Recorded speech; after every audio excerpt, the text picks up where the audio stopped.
بسم الله الرحمن الرحيم، والصلاة والسلام على أشرف المرسلين سيدنا محمد صلى الله عليه وسلم. أهلا بيكم يا اخواتي الغاليين في مطبخ نورتونا، المطبخ المصري الأصيل. إن شاء الله النهاردة هنعمل مع بعض الفول بالصدق بطريقة جميلة جدا وأسهل منها مفيش، والطعم طبعا رائع.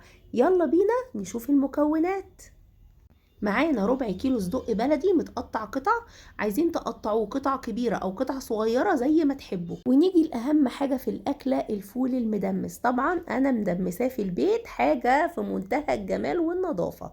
أما بقى كمية الفول ديت ما يعادل علبة فول أو كيسة فول اللي انتوا بتجيبوها من المطعم، أو مثلا بحجم كوبايتين من الكوباية المعيارية.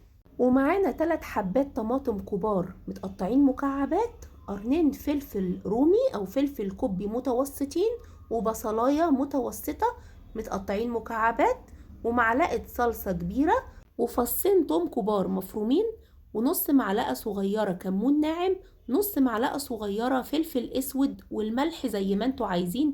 بس طبعا احنا مش هنكتر في الملح، علشان كده كده الصدوق فيه نسبه من الملح، فما يطلعش معانا الفول حادق قوي. وبرده مش هنحط بهارات كتير علشان خاطر الصدوق مبهر، فما يطلعش معانا الفول فيه فرح من البهارات، نبقوا مش مميزين الطعم.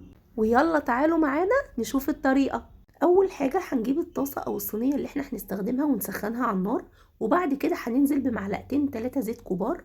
طبعا مش هنكتر الزيت علشان ما يطلعش معانا الفول مزيت، لان كده كده لما هننزل بالصدوق هيسلي الدهون اللي فيه.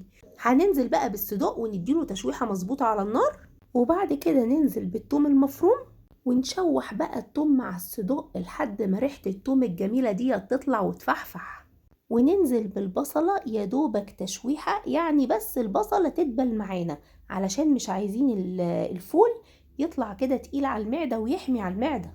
وننزل بقى بالفلفل الرومي. طبعا الفلفل دوت بارد مش حراق، لو انتوا عايزين تخلوا الفول سبايسي زودوا بقرن فلفل حراق او نص معلقة صغيرة شطة.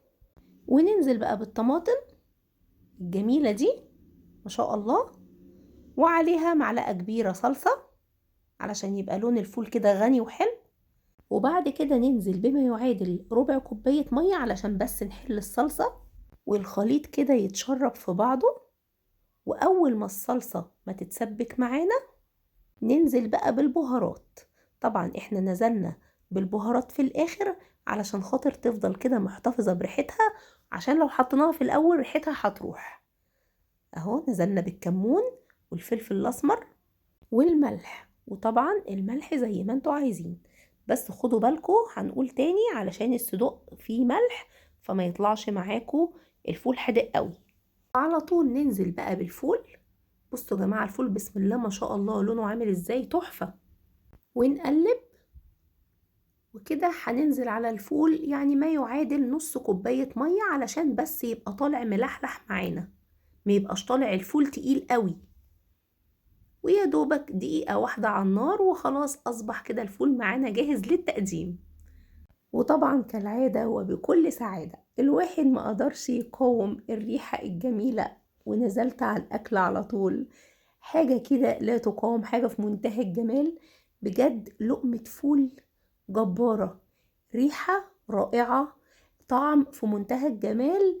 يعني مش محتاج بقى تقلوا بطاطس جنب منه، تحطوا اي حاجة، لا هو يا دوبك حتتين مخلل كده. ورحت جاية بقى مطلعة مخلل زيتون من اللي انا كنت مخللاه رمضان.